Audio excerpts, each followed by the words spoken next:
دفن کرنے کے لیے لاش شہیدان وفا کربلا آئے باعجاز امامت مولا، اور چار سو بکھرے ہوئے ٹکڑوں کو جس دم دیکھا، اور پھٹ گیا قلب و جگر ضبط کا یاراں نہ رہا، لحد میں لاشائے عباس رکھ کر، لحد میں لاشائے عباس رکھ کر، تڑپ کر سید سجاد روئے۔ ایک مرتبہ 13 محرم کا دن آیا، بنی اسد کی ساری مستورات گھر پہنچی، پانی بھرنے گئی تھی نا، دیکھا لاشیں پڑے ہیں امام حسین کے، اصحاب کے، بیٹوں کے لاشیں پڑے ہیں۔ ایک مرتبہ کہا اے بنی اسد کے مردو، تم گھر میں بیٹھے ہو، وہاں زہرا کے بیٹے کا لاشا وہاں دھوپ میں پڑا ہے۔ تو سارے مردوں نے کہا ہمیں عبید اللہ ابن زیاد سے ڈر لگتا ہے، کہا پھر ہمیں اجازت دے دو، ہم جا کے زہرا کے لال کو دفنا دیں۔ کہا نہیں تم رک جاؤ، ہم جائیں گے۔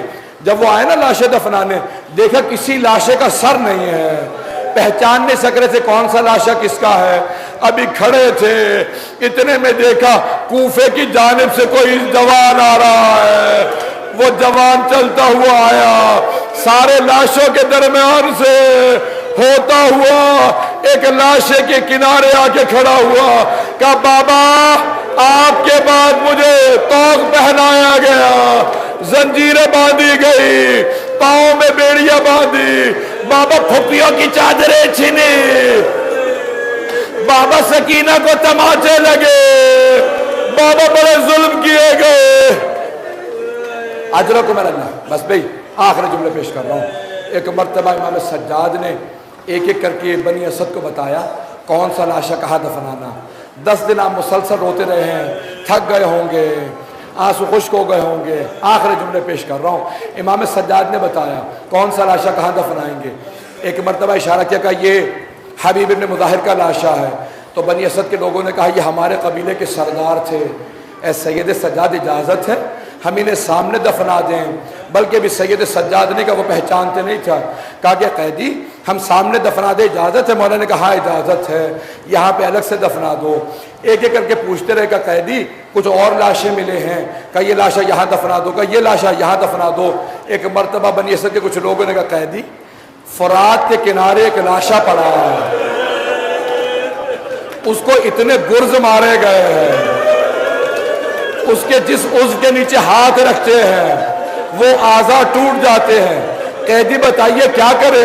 کہا وہ لاشا وہی دفنا دو، وہ عباس ابن علی کا لاشا ہے۔ اتنے میں امام سجاد نے آواز دی، کہو بنی اسد کے لوگوں ذرا کچھ دور چلے جاؤ گا، قیدی 3 لاشیں باقی ہیں۔ کہا یہ لاشا کا یہ علی اکبر کا لاشا ہے، اسے یہاں میرے بابا کی پائنٹی میں دفنا دو۔ کہا ایک ننھا سا لاشا ہے، کہا یہ علی اصغر کا لاشا مجھے دے دو، میں خود دفناؤں گا۔ کہا قیدی یہ لاشا؟ کہا یہ حسین ابن علی کا لاشا۔ کہا تم سب دور چلے جاؤ، معصوم کو صرف معصوم دفنا سکتا ہے۔